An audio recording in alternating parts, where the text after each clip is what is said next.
This is Stories from Elsewhere, a place for strange, unexpected, and revealing tales from here and beyond.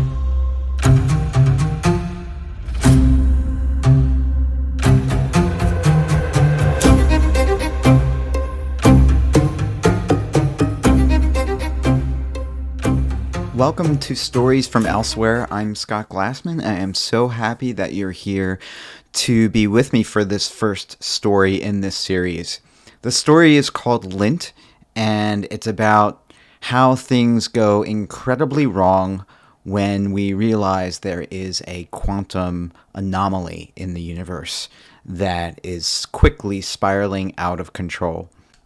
When I sat down to write this story, I was thinking about how society would react to an impending disaster in a way that would remove people's autonomy and all of the machinations that would happen at the highest levels without potentially our knowledge, and in a way that is not only absurd but reveals something about how we respond to something that we can't control.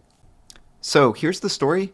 It's read by my AI assistant, I'll call Oliver, who has a much better story reading voice, I think, than I do.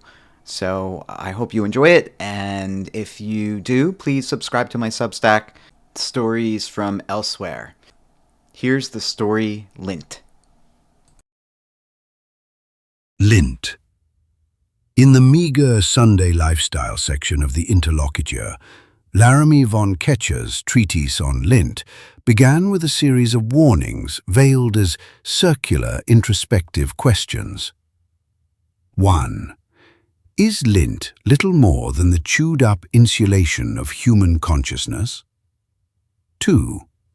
Or does it also reside in places beyond human consciousness, pulsing softly in the interstitial spaces as a doomsday clock counting down the seconds? 3.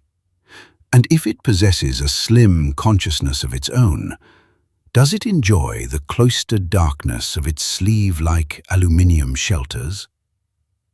4. Or would it seek to escape the antipodes of human opinion, had it a bipedal or general evolutionary capacity? From dead substance to mind, and back to dead substance. 5.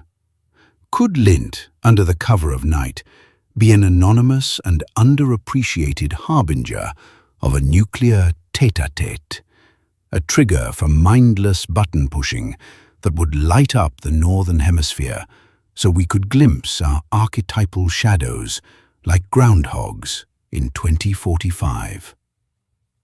Revise it downward from inquisitively provocative to curiously banal, Ketcher's editor James Brechter told him, to which he agreed.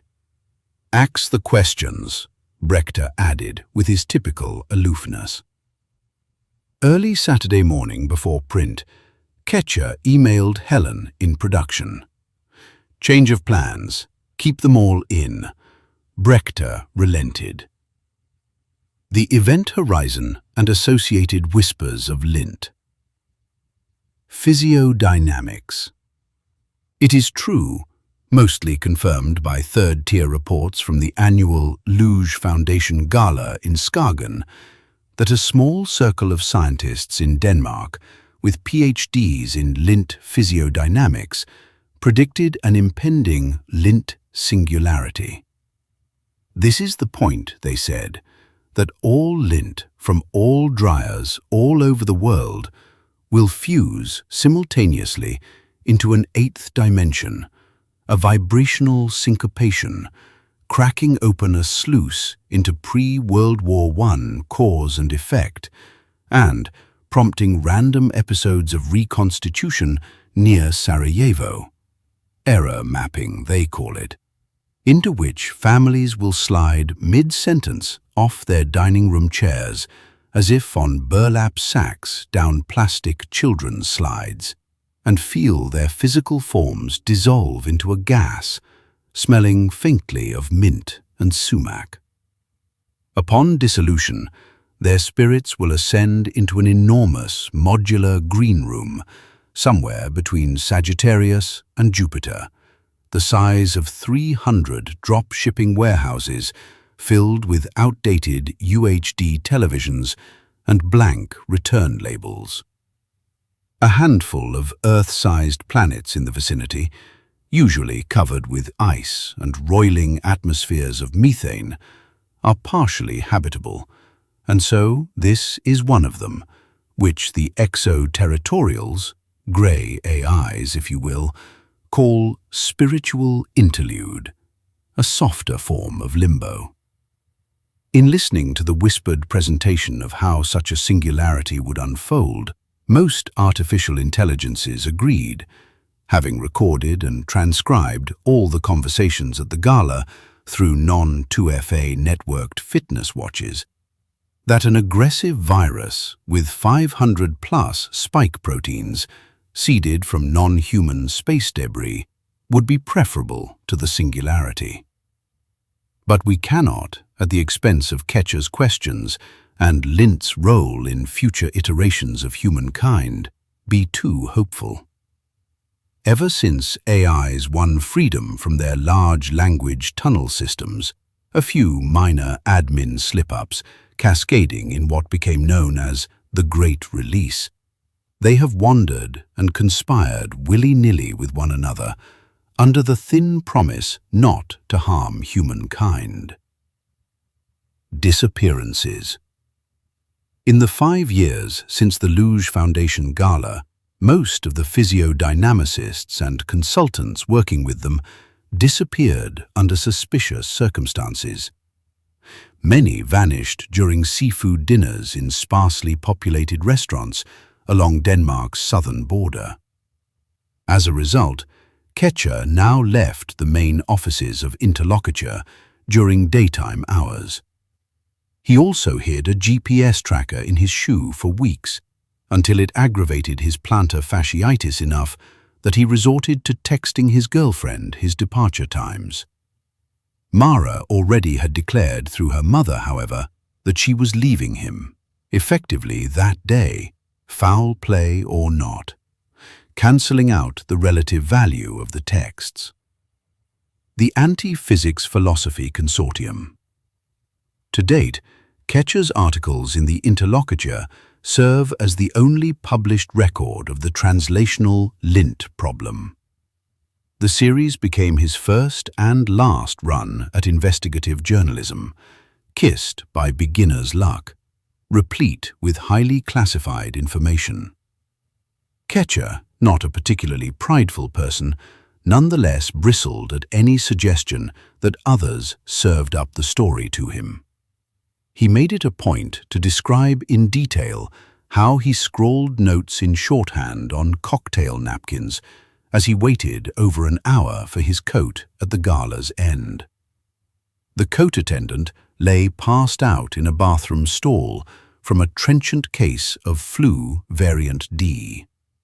It sunk him from lingering dehydration, too much carousing at the Langer de Vie after-hours club the night before.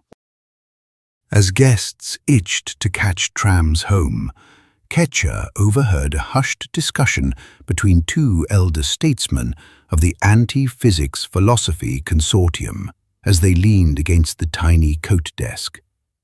They talked about an event horizon set to open on or around November 14th, 2045, corresponding to the Lint singularity in question.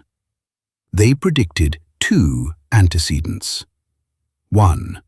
A sudden drop in personal DNA exploration with unreliable third-party data vacuums. And 2. Parallel waves of drier breakages beginning simultaneously in the northern and southern hemispheres, rippling outward at 343 meters per second from west to east. Sudden hitches and last gasps of mid-cycle heat, sputtering like a muffled xylophone symphony.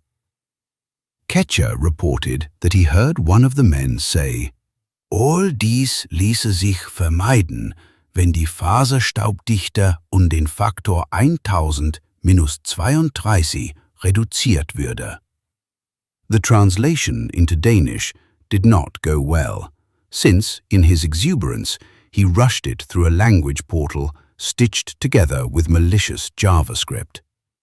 Instead of offering an accurate interpretation of the stepwise atomic intervention needed to prevent a black hole from opening under the Indian Ocean, barreling upward to swallow humanity whole, Ketcher presented the teleology of it, future pull as tabloid gravity.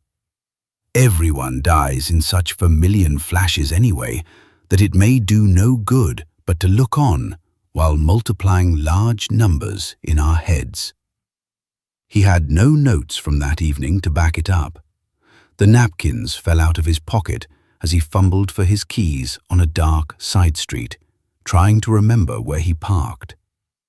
He had to qualify his certainty, saying that the Lint reaction on a subatomic scale may or may not be impervious to the extenuating circumstances of prime numbers. He quipped to his editor as he turned in the story. And why would the Lint even care? Parallel dimension uncertainty. A global rush to calculate the CLM, critical Lint mass, ensued. But without the correct algorithm from Dr. Samson Brodwick, one of the gentlemen at the gala coat desk who disappeared after a light meal of crab cakes 3 weeks later. It was all guesswork disguised as complicated supercomputer experiments involving illicit night activity at the Large Hadron Collider. Most of the rented-out performative dimensional compression work happens on Level 2 at the LHC, run in haphazard fashion by double hashmark moonlighters, fired intellects who picked up Saturday evening rideshare work just for the opportunity to regale inebriated passengers with their luminous binary code dreams. In the absence of supervision, quark acceleration testing with Lint samples represented an egregious violation of the European Organization for Nuclear Research's safety protocols. In their post-mortem, the inspectors remarked that it may have caused permanent and irreversible PDU, parallel dimension uncertainty. If you open up the box, Schrödinger's cat will be dead half the time, they explained. But imagine if you couldn't get the box open. This is the condition where Lint remains Lint in one dimension, and in another, it becomes a limitless source of clean energy. Those possibilities never collapse into a single happenstance, and the wind-tossed high-wire wave function remains teasingly out of reach. Eternal suspension of possibility. The human race held aloft in scroll-heavy cloud-based computational loops, waking up briefly between kitchen dances and cat prank videos, only to swear in a fog never to dry anything again, and using the broken dryers instead to store cereal boxes, Lint filters mummified with blue-gray fluff. Maybe washing one's clothes has always been an act of peripheral self-importance, went the latte zeitgeist frothing out of feeds and DMs to assimilate quantum mechanical failures like this at scale. The Copenhagen meeting. With a Lint implosion looming, a short 19 years away, and no viable remedy on the horizon, Max Berber decided to convene an emergency meeting of the EONR. Berber, EONR's acting chief regulator, rose to his position in June of that year, taking the place of his predecessor, Jeremy Van Strunk, whose compulsion to throw small rocks at storefront windows at night cost him his position. He had the problem since he was a small boy, apparently, dormant for years until his cortisol level spiked during a panic attack one afternoon while pondering the treachery of his work environment and its implications for human progress. Some say that Berber blackmailed Van Strunk into relinquishing his title. When Jeremy acquiesced, Berber leaked the rock-throwing story anyway to hasten the transition. Sources would later tell Ketcher that Berber needed the promotion to save his second home in Zermatt, Switzerland, from foreclosure. Max Berber had a rare talent for streamlining workflows and shaping personnel, but one that was bootstrapped to a compulsive biotech options trading habit. As many losing margin calls as he had, Berber might as well have hired a blindfolded monkey to toss darts at a wall of puts and calls. This is all to say that Berber was not above playing footsie under the table while keeping his hands folded above it. He only invited chiefs of staff to attend the Copenhagen meeting so that any decision could be properly dressed before its eventual unveiling to heads of state. The meeting took place in a large underground bunker on the west side of town, accessible through a yogurt shop storage room. Berber brought one of the gala statesman's sons to the meeting, some say by threatening state garnishment of the boy's absurdly large inheritance, in the tens of millions by all reports. Chad filled the role well, an arrogant 22-year-old blissfully uninformed about the world, who seemed not to care in the slightest about his father's recent disappearance. With arms crossed tight and blonde hair a half-pipe wave suspended over his flat blue eyes, the blithe young man could not fathom the urgency. "You are here for one reason," Berber started the meeting with. "Tell us about the amylase. We know your father spoke of it to you the week before he went missing, and our condolences, of course, for that. But he had you email a unique version of its molecular structure to him using your account so it would remain traceable." Chad shrugged. "Yeah? So?" Samson Broderick had discovered a way to re-engineer amylase, a digestive enzyme, to a potency 20 times higher than normal. One could amp up a person's exocrine amylase production with this new matrix by stimulating mutations delivered through an acidic antimetabolite, like orange juice. Chad appeared as irritated as he was unimpressed. And? A self-declared macrobiotic, he spurned orange juice because of the obscene amounts of sugar manufacturers dumped into it, while retaining all-natural labels. The sharks of interior industry he dubbed the manufacturers, declaring this the defining moment of the body's universal demise. Berber laid his hands flat on the conference table and, with slower-than-normal enunciated speech, told those gathered that this new formulation of amylase could prevent the Lint singularity and save the world from its black hole ingestion. "Prove it to us," all but one of the chiefs of staff said. The holdout was Latvia's head assistant to the Prime Minister, a woman named Katja Frank. Latvia, Frank announced, would be first to deploy the untested solution to bolster national pride and eliminate any unnecessary delays to stopping the end of the world. Operation Inverted Pyramid. Berber's eloquence in laying out the plan made all the difference. Given how many people avoid cleaning their lint filters on a regular basis, one could never dispose of enough lint in such a short period of time around the world to sufficiently decelerate progress toward critical lint mass. However, if it became an inexpensive meal option, and we had the biological wherewithal to convert it into usable fuel, and it could be marketed well to children, one could deprive the impending singularity of its food source, by making it a highly valued food source for us. The EONR wasted no time launching Operation Inverted Pyramid, activating their global operatives in pharmaceutical company hierarchies, who then set up hundreds of synthesizing sites to produce the amylase precursor. They then folded in juice producers to add a dropperful per batch, mostly apple, orange, and pineapple. Governments' health ministries around the world changed the recommended juice intake from half a cup a day to 4 cups, making their announcements within an hour of each other. New, compelling research had come to light, they explained, that could not be ignored for the health of people everywhere, at every age. PR ops teams stood at the ready. As shipments of the amylase-altering juices got underway, they started running ads 24/7, touting the joy and deliciousness of drinking 100% natural juices, along with the new daily recommended amounts.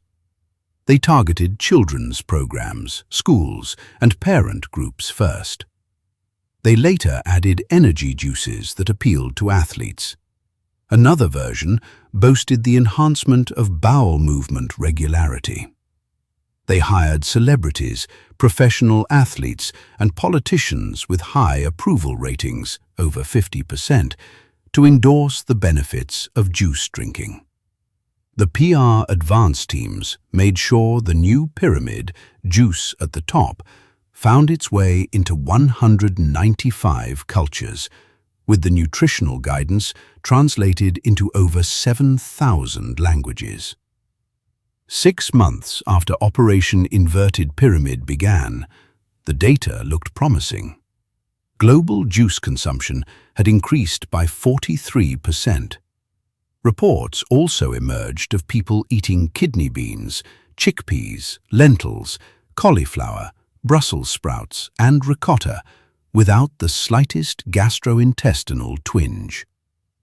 There did remain one step that Berber and the others at the Copenhagen meeting worried about in their plan: how to get people to eat lint, their own lint, and do so repeatedly. It all wobbled on the fulcrum of Bright Bro 9's following. Let them eat lint. Bright Bro 9, aka Sam Ferrick, was a 19-year-old college dropout living in his parents' basement in Sausalito, California. He also just happened to have 9 million followers across his socials, who he called Bright Bosses, loyal engagers who went crazy over his unboxing posts, lazy day Mondays, cat and dog conversations, and stupid buys. When 3 men in dark suits appeared at his door on a Monday afternoon, asking Ferrick to come for a ride with them, his parents seemed pleased. They assumed it was a job interview. And actually, it was. Only not the kind they had hoped for, that had an office desk and stack of papers behind it. A few days after the ride, Bright Bro 9's Let Them Eat Lint video went up. Ketcher's first front-page piece in Interlocutor contained the transcript in full. Bright Bro 9 unveiled the challenge to Bright Boss Nation by eating a plate of lint covered in ketchup. "Let's get up the food tree, bosses," he exclaimed, memes of which propagated outward at unimaginable speed. He challenged his followers to go straight to their dryers and have a lint plate of their own for breakfast. "Start your day off with lint and you'll be back to bossing in no time." He promised it would lead to higher testosterone levels, better gym workouts, and more money. Before the minute-long video ended, Ferrick delivered the most powerful incentive of all to his 9 million followers. He told them one lucky Bright Boss would win a weekend with him making videos in the basement bunker if they posted videos of completed challenges, tagging him and at least 5 other people. By the week's end, it was estimated that 15 million people watched the video, and a little over half completed the challenge. Those who had not imbibed any of the engineered amylase precursor ended up very sick, sending family members rushing to local TV to shock the public into action over the dangerous trend. The EONR worked tirelessly to ensure as few of those stories aired as possible. On the plus side, they were delighted that the precursor, as an unanticipated side effect, dulled taste buds and rewired taste. For many, it turned appetizing foods like pizza and hamburgers into sources of revulsion, and less appealing foods, and even inedible ones, into delicacies. Bright Bro 9, combined with biochemical artistry, made lint eating possible on a much wider scale than the EONR ever could have hoped. The looped promotions of associated health benefits helped. Based on available estimates, the global lint level dropped below threshold after 9 months of the campaign, and Max Berber felt triumphant. He celebrated with a spring water and cinnamon donut, then convened a post hoc meeting in Copenhagen consisting of the original pyramid group for a vote on whether to continue the amylase infusion process. It was unanimous. They would ramp up marketing as the Bright Bro 9 video faded in popularity. They reckoned this would suppress the lint level well below critical mass for decades. The peril of moral fortitude in an age of catastrophic outcomes. From the EONR's vantage point, Phase 2 would have worked fine had Ketcher not published his story in The Interlocutor just days after the post hoc vote in Copenhagen. Once the world learned how close it came to Lint singularity collapse, people started their torch parade looking for someone to blame. Ketcher named only one source in his stories, Chad Frederick Broadwick, by permission. Chad didn't care much about moral fortitude, but when he learned that the hush payments he was promised weren't coming in the full amount of $3,000 a week for the next 10 years, he sought out a reporter who could reveal what EONR had foisted upon the world. The Lint series won Ketcher a Pulitzer, turning him into an international sensation of investigative journalism. But Ketcher did not care for fame. Despite his ardent advocacy, The Interlocutor let Brechter go for burying the initial segments in the paper's lifestyle section. When an editor position opened in the World Affairs section, Ketcher declined, and instead retreated to a small cottage in the Hampstead countryside to study the art of lamb shearing. By design, the cottage did not have an internet connection, nor did it have a washer or dryer. So Ketcher had no idea that in 2036, the Lint buildup had crossed CLM, and by October 15th of that year, the singularity loomed, inevitable now, just days away. If you had asked Laramie Von Ketcher as he sheared a sheep by candlelight in the bucolic, star-filled silence surrounding his home in Hampstead, he would have told you that he preferred not to know what was coming until maybe the last second or two, so he could have just enough time to put down his shears, climb into his creaky twin-sized bed, and close his eyes. It didn't happen that way, though. He was still working on his favorite sheep, Layla, shears in hand, listening to the chieftain's joyous "up against the bourgelons" through an open window, when everything went dark.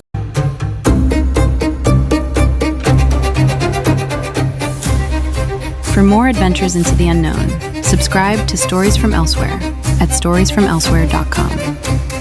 See you on the other side.